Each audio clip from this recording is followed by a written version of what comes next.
Bien, muy buenas noches para todas y para todos. Espero que se encuentren muy bien. En este video voy a explicarles todo lo referente al parcial que ustedes me tienen que entregar. Entonces, en primera opción, tal como ustedes sabían, este parcial lo vamos a realizar en la plataforma Google Colab, el cual es un entorno de Python muy amigable que existe en Google y donde con una cuenta Gmail, tal como vimos en la clase pasada, se puede abrir. Entonces, entramos a Google, ponemos Google Colab, nos abre esta opción. Recuerden tener la cuenta Gmail abierta y entonces llegamos a este punto de acá. Quiero que tengan en cuenta algo. Algunas personas me estaban diciendo la clase pasada, ¿cómo hago para encontrar mi archivo? Bueno, vamos a mirar cada uno de esos pasos. El propósito pues es que no se vayan a preocupar por eso. Entonces lo primero que yo hago es dar nuevo cuaderno, ¿no es cierto? Entonces cuando yo le doy aquí nuevo cuaderno, él me va a dar esta opción y vamos a ir a este punto donde dice un title 20, o sea, sin título. Vamos a colocarle el nombre de parcial y vamos a dar guión al piso con el apellido de cada una y cada uno. Por ejemplo, en mi caso, yo voy a colocar sin tildes López-Trilleras. Eso es un aspecto muy importante que les voy a solicitar, ya que cuando yo revise el trabajo de cada una y cada uno, debe estar marcado de esa manera, con el apellido de López Trilleras. Bueno, con el parcial y el apellido de cada una y cada uno. Entonces, bueno, tenemos esto ahí, ya está compartido. ¿Qué pasa si en algún momento, por ejemplo, yo llego a cerrar mi aplicación, se me fue la luz o lo que sea? Yo apago acá, vean ustedes, le voy a abandonar. Digamos que vuelvo a dar aquí en Google, o sea, digamos que me salí y o al siguiente día o más tarde vuelvo a entrar y quiero, digamos, encontrarlo. Entonces, él me va a dar aquí una opción distinta a la de nuevo cuaderno. Le puedo dar aquí colaboración abierta. Y vean ustedes cómo aquí en la opción de reciente, él me bota lo que yo tengo, que es parcial López Trilleras. ¿De acuerdo? Eso por una parte. Por otra parte, yo puedo tener también la posibilidad, permítanme un momentico, tengo la posibilidad de encontrarlo de otra manera. Ustedes pueden abrir aquí en Google, en su cuenta, y les van a dar la opción de Google Drive. Entonces, aparece esto de Colab Notebooks, se puede ser en carpetas sugeridas o en mi unidad, ustedes van, Colab Notebooks. Cuando ustedes lean, ahí les va a botar todos los que ustedes han construido. ¿Sí? Entonces, para que porfa lo tengan muy en cuenta, esa es como la otra forma en la cual vamos a trabajar. ¿De acuerdo? Entonces, ya saben, eh, cuando ustedes acá le dan, pero permítanme un momento.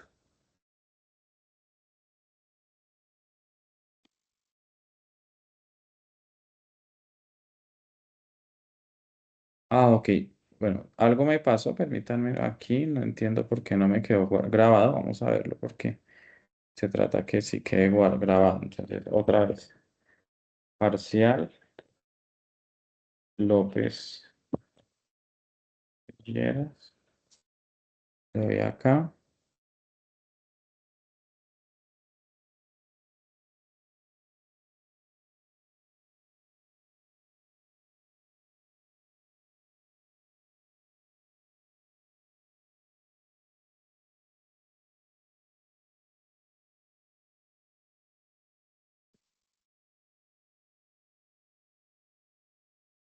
Bueno, vamos a ejecutar cualquier cosa. Digamos 5 más 5. Lo ejecutamos. Dejamos que lo ejecute. Aparece igual a 10, ¿no es cierto? Y ta. Miremos nuevamente el asunto acá. Entonces lo cerramos.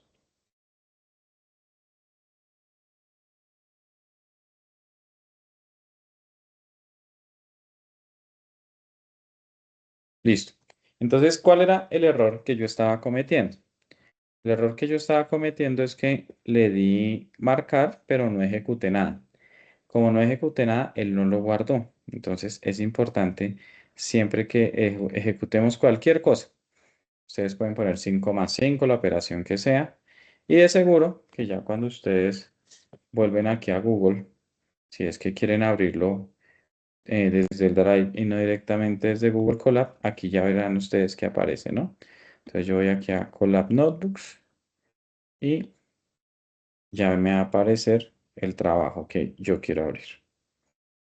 Bien, eso pues para que lo tengamos en cuenta. Esa es la manera como lo creamos, como lo volvemos a abrir. Ahora, ¿cómo hacemos para compartir? Es que yo le doy aquí compartir en la parte eh, superior derecha y en restricción le voy a dar la opción de cualquier persona con el link. No la opción de restricción, sino la opción de cualquier persona con el link. Cuando yo le bote eso, él me va a preguntar si la persona puede revisarlo, puede comentarlo o puede editarlo. Entonces les voy a pedir el favor que le van a dar editar para que cuando yo lo califique les pueda hacer los comentarios ahí. Si no, pues recuerden que prácticamente eso sería como empezar a bajarles nota porque no me estaré dando la opción de permitirles calificar el enlace. Y bueno, le damos copiar link, damos hecho y podemos, en ese caso, ir a un archivo Word cualquiera y copiar ese enlace. Digamos que ustedes van acá, le dan pegar y vean, a mí me está abriendo sin ningún inconveniente. Esa es, digamos que la manera importante porque resulta que cuando ustedes tengan que compartir ese parcial en la plataforma, deben hacer eso y deben en la plataforma simplemente darle copiar y pegar el enlace. Si la plataforma, por alguna razón que esté molestando, les llega a solicitar subir un archivo, pues entonces lo que ustedes pueden hacer es abrir un archivo en Word, pegar ese enlace y una vez que han pegado el enlace, pues ya lo guardan y adjuntan ese archivo en la plataforma. Entonces, esa parte, pues para que la tengan bien presente. Bueno, en segundo lugar, viene la parte relacionada ya con lo que vamos a hacer. Resulta que yo a ustedes en la plataforma les compartí un archivo que se llama census.csv. Hace referencia a unos datos de un censo que realizaron en Estados Unidos, en unas ciudades, unos estados, y el propósito pues de la actividad de ustedes es poder hacer un análisis sobre esos datos. Entonces, lo primero que uno se va a preguntar es, bueno, ¿cómo hace uno para poder realizar digamos, ese cargue del archivo que ustedes necesitan trabajar aquí en Python? Lo primero que ustedes van a hacer es colocar acá esta línea de código, la cual me está diciendo en inglés, desde Google Colab, importar archivos. Eso es una orden de código que ustedes colocan. Y el propósito es que ahí al lado de esa línea, yo en el parcial les puse que deben ir comentando cada línea de código e ir explicando lo que están haciendo. Aquí ustedes ven que yo, por ejemplo, puse este comentario. Cada uno va, digamos, comentando el archivo a su modo. Esa es una forma como yo me voy a dar cuenta que cada uno hizo el trabajo. No, digamos, no pueden haber comentarios iguales, para que lo aclaren, ni el parcial es en parejas. Entonces, bueno, aquí le damos esta primera orden al computador donde le decimos desde Google Colab importar archivos. Después le vamos a dar la orden de subir, ¿no es cierto? Le estamos diciendo suba archivos y recuerden darle Shift Enter para que él ejecute eso. Entonces, él empieza a ejecutarlo y vean ustedes que él me está botando aquí algo que me dice elegir archivos, es decir, elija archivos. ¿Qué van a hacer ustedes? Ese archivo de census que yo les envié, Ustedes lo van a descargar en su computadora, lo van a guardar en una ubicación que todos tengan claro. Y una vez que tengan claro, le dan aquí elegir archivos. ¿Qué pasa? Que por ejemplo en mi caso, yo lo guardé en la parte escritorio, en una carpeta que se llama Origin y aquí está mi archivo. Vean ustedes que aquí está. Entonces yo le doy aquí doble clic y él empieza automáticamente a cargarme el archivo. Entonces, ustedes cuando se van a dar cuenta, cuando aparezca la ejecución completa, cuando les aparezca que el archivo ha sido guardado y ya ustedes a partir de eso pueden empezar a trabajar. Esa es la primera manera, ¿no?, como ustedes van a empezar a trabajar esto acá. O sea, abriendo el archivo plano. Eso es una parte total, digamos que muy importante. Y a partir de eso, pues ya va a empezar uno a hacer algunos trabajos. Entonces, los trabajos que nosotros vamos a hacer para este parcial, digamos que en su gran mayoría tienen que ver con la librería Pandas, de lo cual hablé algo muy por encima la clase pasada. Entonces, ustedes le van a dar acá importar Pandas, recomendación denle como PD, las iniciales que suelen usarse, y lo van a ejecutar. Entonces ya Google Colab les está diciendo a ustedes que ya él sabe que cada que ustedes pongan PD, él les va a poner a ustedes pandas. Y a partir de eso, lo que uno suele hacer en estadística, cuando trabaja con pandas, bueno, entonces perdónenme que se me olvidó, recuerden ir comentando. Entonces, por ejemplo, yo en mis palabras puedo decir, estoy importando pandas a mi parcial. Ustedes se dan cuenta que todo bien, no hay ningún inconveniente. Una vez que hacen eso, aquí hay otra línea de código, la cual me está hablando de lo siguiente. Estoy poniendo dos letras que es DF. Esas son las iniciales de lo que uno en inglés llama el data frame, que es como un marco de datos, es como una serie de datos. Así vamos a llamar al archivo plano que nosotros tenemos. Y entonces, eh, ese data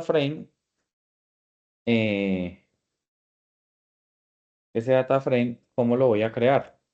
Lo voy a crear de la siguiente manera. Estoy poniendo PD, lo cual recuerden ustedes que significa pandas. Les amplío un poquito eso. Yo le estoy diciendo pandas.read CSV, es decir, le estoy diciendo que mediante pandas en Python se lea el archivo CSV, el cual ya fue cargado, ¿no es cierto? Y él lo va a cargar. Resulta, permítanme, esto lo hacemos ahorita porque solo quiero vean eso. Yo voy a ejecutar aquí el DF, es decir, cada que yo escriba DF es el cuadro de datos que ya la computadora conoce. Y entonces, ¿qué pasa si yo aquí le doy DF? Si yo le doy DF, resulta que él empieza a arrojarme a mí todo el marco de datos que yo tengo. Vean, es un archivo inmenso, porque aquí les estoy mostrando, vean, me están dando en la parte inferior, que es un archivo de 3193 filas y 100 columnas. Es decir, si yo me pongo a hacer estadística de esto a mano como hemos hecho en clase, ahí nos quedamos. Esa es, digamos, la gran importancia de esto. Pero resulta que, como ustedes se dan cuenta, a veces uno poner todo el archivo es muy complicado, tanto así que aquí Python pone puntos suspensivos, lo cual significa que eso va más allá, porque es que imagínense, son 100 columnas hacia digamos de manera horizontal, perdón, 100 columnas, y 3193 filas. Entonces el asunto es complicado. Entonces, ¿qué es lo que generalmente uno hace? Uno dice, vea, yo quiero ver solo los primeros 5 conjuntos de datos de ese archivo, como para darme una idea de qué es. Entonces, yo le doy lo que en inglés es encabezado, el head. Entonces, le doy a ese DF, póngale el punto head, es decir, genéreme solo los 5 primeros datos.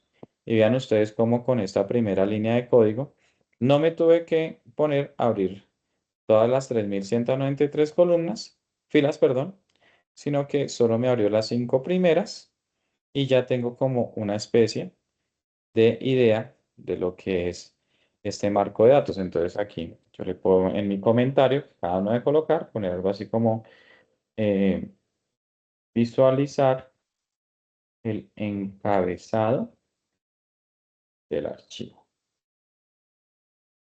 Y bueno, ya está eso así, para que lo tengamos en cuenta. Permítanme un minutico, porfa.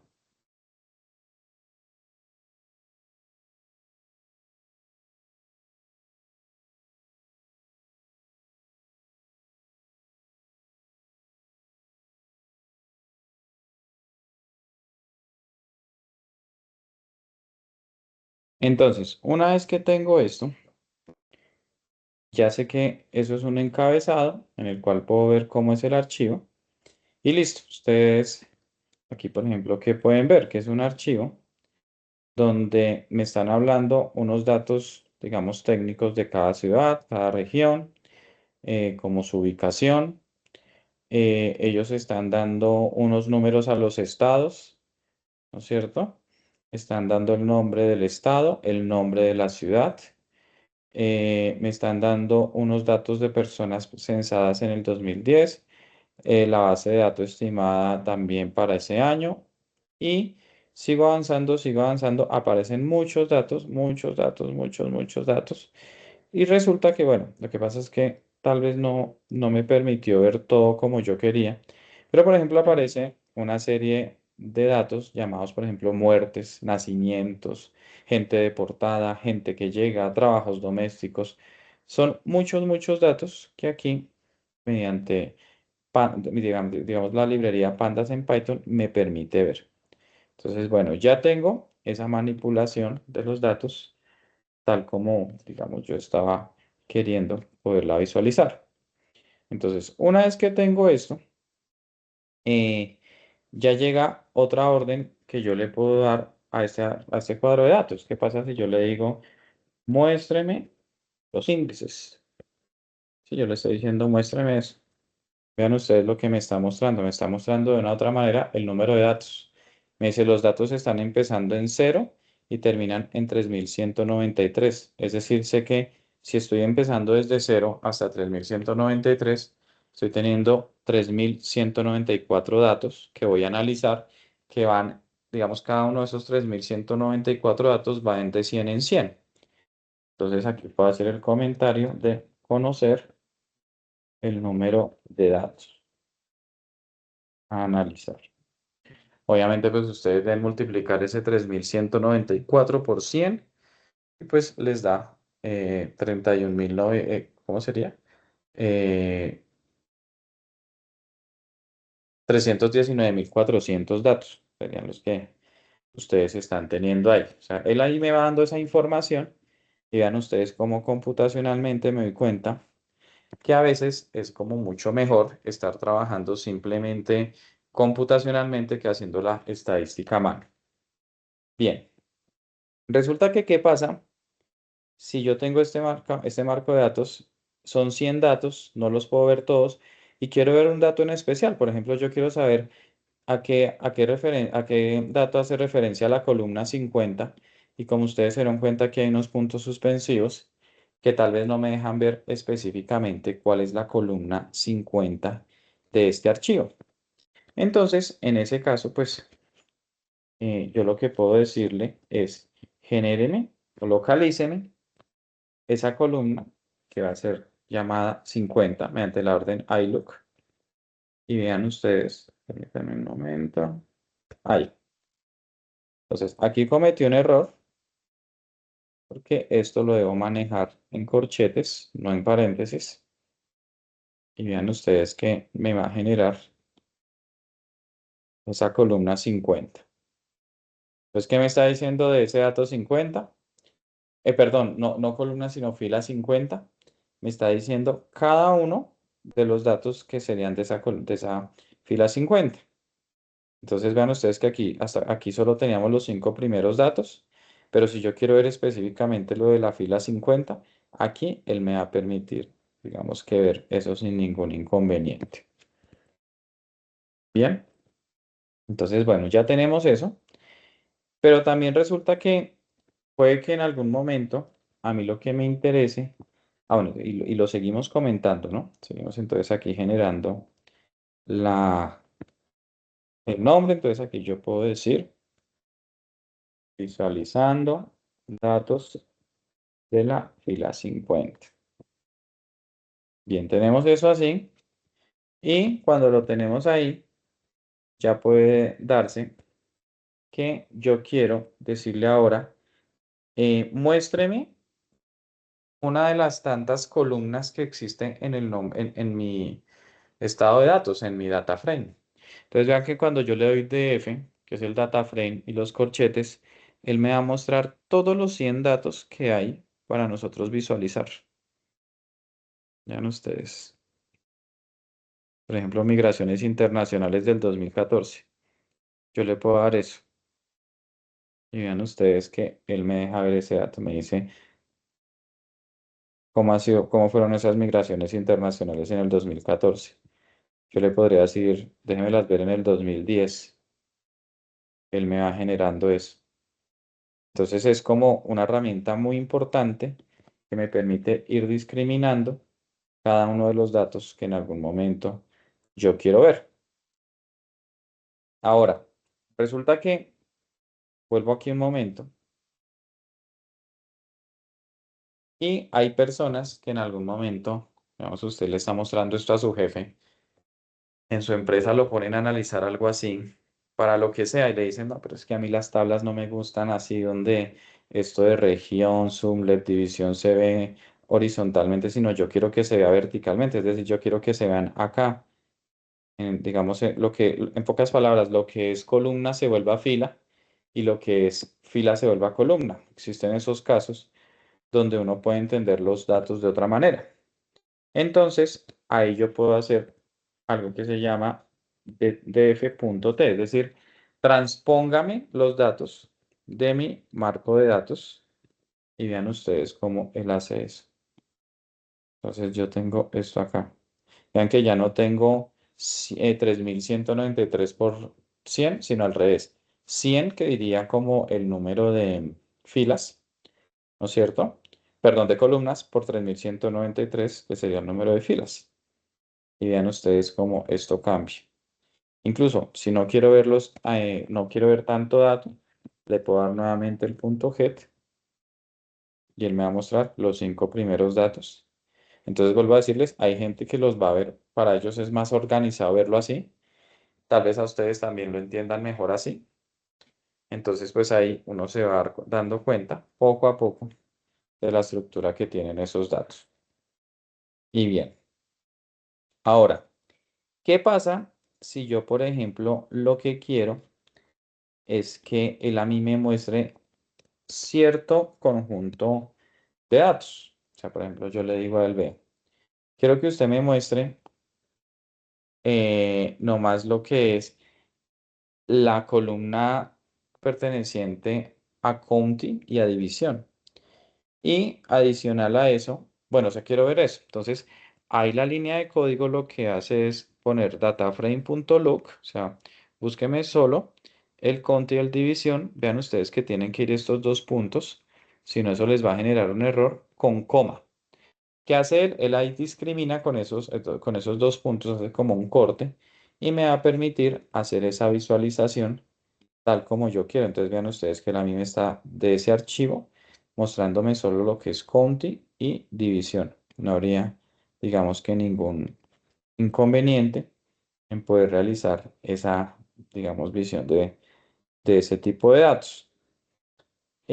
Ahora, resulta que una pregunta que uno dice es, bueno, profe, lo que pasa es que yo quiero ver este número de esas 100 columnas. Yo quiero que saber cuáles son cada una de las columnas. Pues eso no tiene, digamos que problema.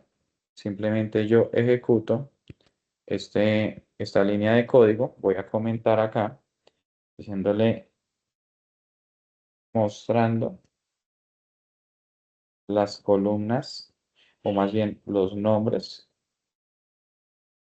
de las columnas del archivo. Y vean, aquí aparece las 100 columnas. nacimientos, muertes, muertes naturales, bueno, existe 100 tipos de datos para esos 3.193 filas, ¿no es cierto? Entonces, yo quiero, por ejemplo, saber, cerciorarme que verdaderamente esos 100, esas columnas son 100. Entonces, ¿yo cómo hago? Le digo, arrójeme la longitud, longitud en inglés, pues, tiene esa iniciativa length. Entonces, yo le digo de el data frame punto columns. Y vean ustedes que él me está mostrando que efectivamente son 100 datos. Pues aquí le digo confirmando el archivo tiene 100 columnas. Bueno, entonces ya tenemos esa parte, o sea, todo eso es como discriminatorio, como consultar, como ir conociendo el archivo. Esa es una parte muy amplia de la estadística. Pero ahora, ¿qué pasa si yo, por ejemplo, quiero centrarme en una columna específica? Por ejemplo, vean ustedes que hay como muchos datos, ¿no es cierto? ¿Qué pasa si yo quiero centrarme en esta columna de Census 2010? Yo quiero mirar eso. Entonces yo le voy a decir a ella, vean, quiero mirar, por ejemplo, de esa columna, ¿qué datos son menores de este valor? ¿Por qué de este valor? Permítanme que me devuelva un momento. Porque resulta que ese valor, vean ustedes aquí mirando el archivo, tiene un número muy grande, ¿no? Este número que es de 4.779.736. Entonces hay una persona que tal vez inquietamente quiere decir, vea, yo quiero saber en dónde se ve que hayan valores menores que ese número. O sea, donde, digamos, para esa fila, perdón, para esa columna, yo tenga valores menores a esto. Entonces yo le doy esta indicación del data frame, el where que es donde, qué pasa con esa columna que tenga, digamos, un valor menor a este. Yo le doy y vean que él me arroja todo esto, me dice que tengo esto de acá. Entonces él empieza a discriminar. Por ejemplo, él dice, la primera no aplica, es decir, no tiene valores menores que eso, es un valor igual. La segunda sí aplica, me la bota, me la bota, me la bota sin ningún inconveniente. Digamos que en este caso podríamos decir que la gran mayoría de esos datos sí tienen, digamos, un valor menor que eso. Es decir, podríamos decir ese es un valor, uno de los valores límites que estadísticamente ahí le serviría a uno si uno quiere hablar de cada uno de esos rangos. Pero adicional a eso, ¿qué pasa si yo quiero, digamos que eso se genere no solo con valores menores, digamos, yo quiero que me lo genere con valores mayores. Entonces, yo le doy simplemente mayor que, miren ustedes. Ahora me está diciendo que la gran mayoría de datos no son mayores. Y eso es lo que se llama discriminando datos, ¿de acuerdo? A valores establecidos. Entonces, bueno, tenemos eso ahí. Listo. Espero pues que vayan entendiendo cada una de las cosas que les estoy mostrando. Resulta que puede darse que cuando yo estoy trabajando este tipo de datos, por ejemplo, yo quiero saber, como les digo, dónde están estos datos, o sea, cuáles son esos datos mayores. Entonces, él me arroja eso. Pero resulta que hay una persona que nos dice, bueno, yo quiero saber qué datos son los que tienen esa característica, o sea, esos datos en los cuales para esta columna Census 2010 POP el valor sea mayor que 4.779.736.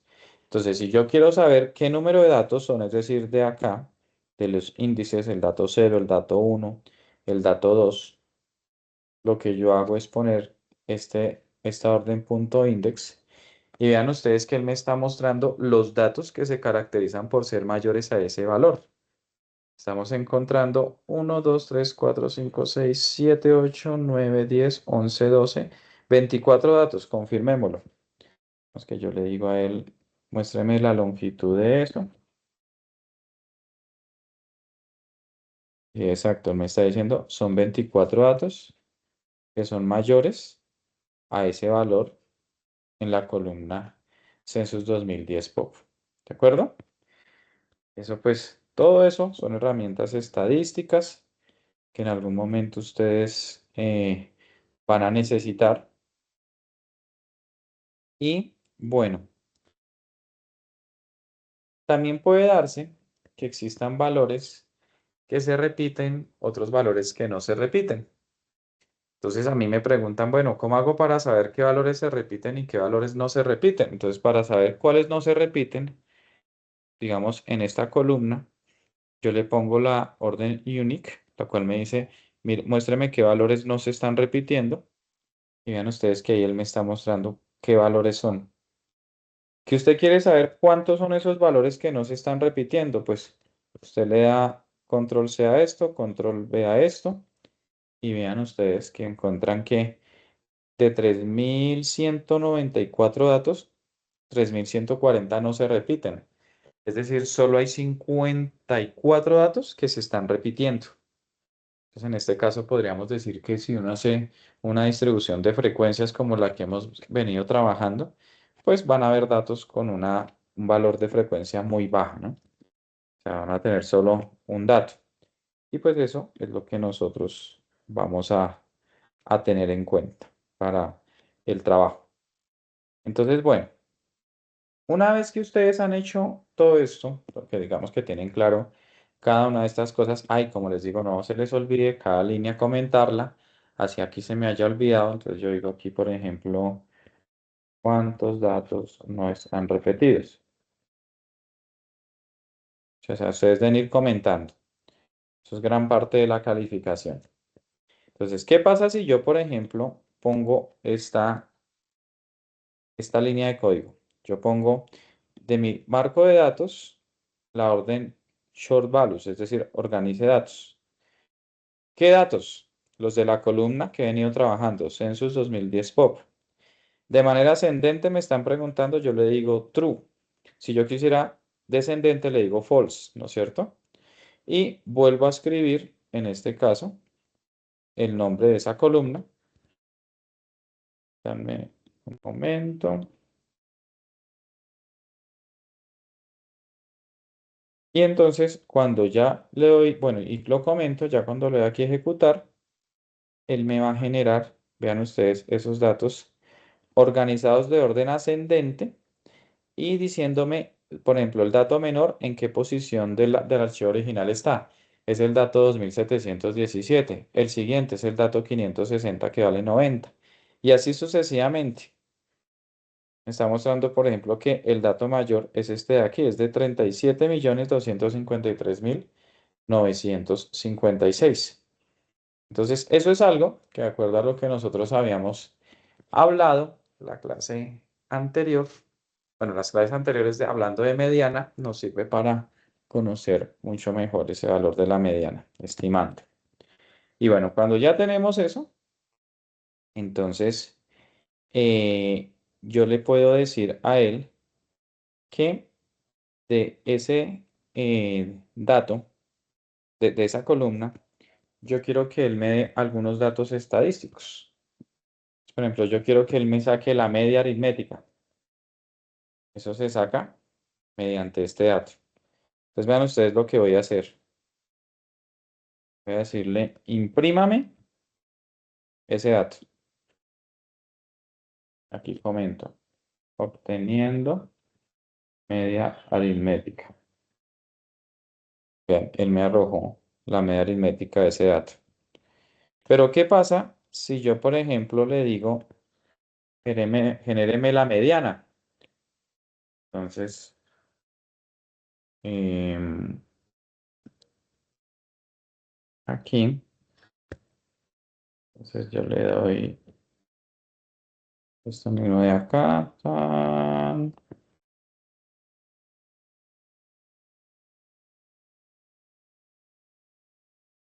y le digo, ya no me arroje la media, sino, no solo la media, sino también la mediana. Aquí en mi comentario pongo obteniendo mediana. Bueno, ustedes que, por ejemplo, él me está diciendo la media es tanto, la mediana es 26.424.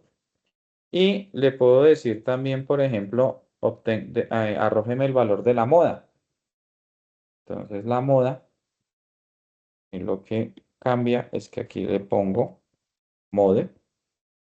Entonces, en el comentario voy a decir, quiero obtener la moda. Vean ustedes, la moda está en la posición 0, o sea, es el primer dato, y tiene un valor de 21.720. Entonces uno dice, vea, pues es el dato que más se está repitiendo. Ahora, recuerden que también estuvimos hablando de la desviación estándar, ¿no? Ese nos habla qué tan alejado están los datos de la media o la mediana. Entonces aquí yo le digo, en este caso, STD.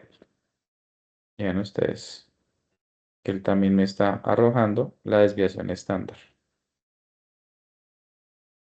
Está diciendo que la desviación estándar es aproximadamente de 1.176.201. O sea, es un dato que no es muy grande, pero tampoco es muy pequeño, ¿no? Teniendo en cuenta que el orden está más o menos en los millones, entonces siempre hay como cierta desviación. Y otro dato que vimos fue la varianza. Entonces la varianza yo la hallo con el comando var. Aquí le digo varianza. Aquí no sé por qué volví a poner media. Y bueno, ven ustedes la varianza. Recuerden que la media es la raíz cuadrada de la varianza, ¿no? La desviación estándar, perdón. Entonces por eso es que la varianza me está dando mucho, mucho mayor. Y finalmente está el tema del rango intercuartil. Recuerden que para el rango intercuartil yo dividía en 4 partes iguales, ¿no es cierto? Y eso es muy fácil acá. Entonces, bueno, aquí esto lo borro. Yo digo, quiero obtener el cuartil 1. ¿Cómo obtengo el cuartil 1? A esa columna, que en este caso, permítanme, ya sabemos que se llama Census 2010 POP.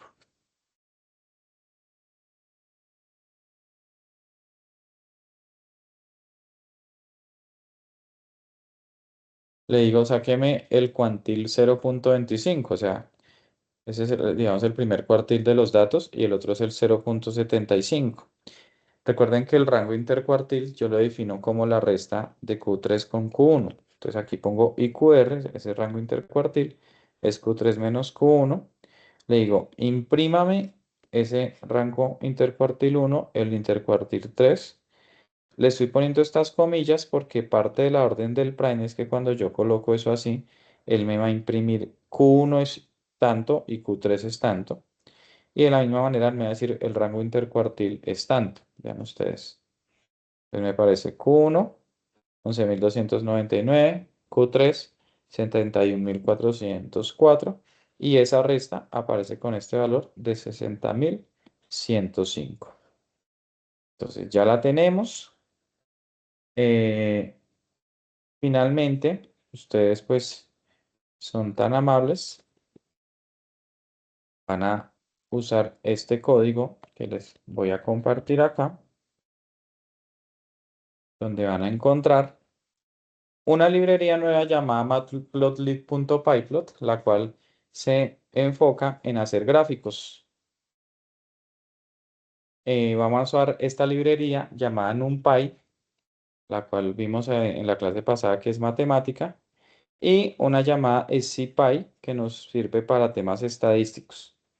Entonces, lo primero que hace uno acá es extraer datos. ¿Cuáles datos? Por ejemplo, si yo quiero hacer un gráfico que me muestre la distribución de frecuencias de esta columna, entonces yo le digo, le doy aquí el nombre de la columna y como ustedes se dieron cuenta, estos datos están muy grandes, ¿no? Son datos que están más, digamos, por el orden de los 10.000. Entonces, para que el gráfico se entienda bien, yo lo estoy dividiendo entre 10.000. ¿Qué pasa si ese gráfico, si esos datos, cuando ustedes los vean, por ejemplo, los del parcial que yo les diera, fueran datos del orden de 100, de 10, pues no habría necesidad de dividir. Pero en este caso sí es necesario. Ahora yo le estoy diciendo a él, créeme un histograma de frecuencias. ¿Cómo? Le estoy diciendo, mediante la librería matplotlib.pyplot, genéreme un histograma donde yo quiero que usted me esté mostrando esos datos X. Entonces, cuando él hace eso, él necesita calcular la media y la desviación estándar. Entonces, vean ustedes que aquí calculamos x.min, x.std para la media y la desviación estándar. Él obtiene de esos datos automáticamente el dato mínimo y el dato máximo. Eso lo hace Python. Ustedes deben poner esto. Y él genera un line space. Recuerden que nosotros vimos eso la clase pasada, que es entre el dato mínimo y el dato máximo, colóqueme 100 datos. Pero adicional, él me va a generar una distribución gaussiana. Recuerden la campana de Gauss que estuvimos hablando. Entonces, él me pone aquí esto de normalizar, lo cual significa que esa frecuencia él la va a normalizar entre 0 y 1. Me va a generar esos gráficos. Y aquí lo está diciendo PLT, o sea, pyplot.plot, me va a graficar esos valores, digamos, de ese line space que generé con esa gaussiana. Aquí hay como unos títulos que yo le pongo al gráfico, distribución de frecuencias con curva gaussiana, los valores, la densidad en ejes X y Y, y vean ustedes que cuando ustedes lo ejecuten, él les va a mostrar cómo está eso. Entonces les va a mostrar que los primeros datos, o sea, los que están entre 0 y 250 más o menos, son datos que se están repitiendo mucho y ya después de eso, eso baja bastante. Entonces ya, digamos que con eso ustedes pueden realizar el trabajo que tienen que hacer. Yo pues por una parte les pido que me excusen porque sé que les había deben compartir eso ayer, se los comparto hoy, sin embargo pues ahí en la plataforma aparece que el plazo es más amplio, lo voy a dar hasta este viernes, de tal manera que nos vemos la otra semana para firmar las notas y que ustedes puedan obtener claridad de sus notas. ¿Estamos? Entonces pues bueno. Les deseo que se encuentren muy bien y ya en la plataforma está el parcial. Hasta luego.